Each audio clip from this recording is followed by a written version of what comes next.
Elə ki balalar gəlir dünyaya, o gündən hey ölçüb biçir analar. Mahnı da oxuyur, şeir də deyir, bəstəkar analar, şair analar. Dözür hər əzaba o bilə-bilə, yaşayır sirrini salmadan dilə. Vaxt olur, qaldırıb ağını belə, şərbət əvəzinə içir analar. Unudub illərin yorğunluğunu, həyatda dinkliyi evdə yuxunu. Sevincin azını, qəmin çoxunu, yükün ağırını seçir analar.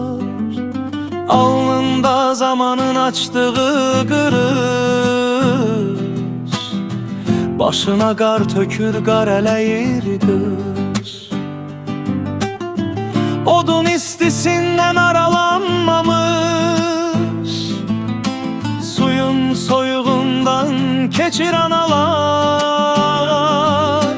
Alnında zamanın açtığı qırış,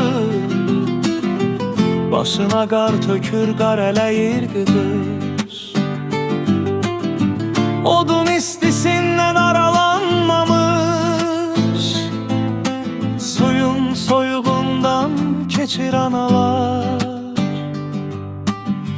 Özüm də bilmirəm Hüseyin niyə başımın tüstüsü çəkilir göyə, torpağımı anasız qalmasın deyə.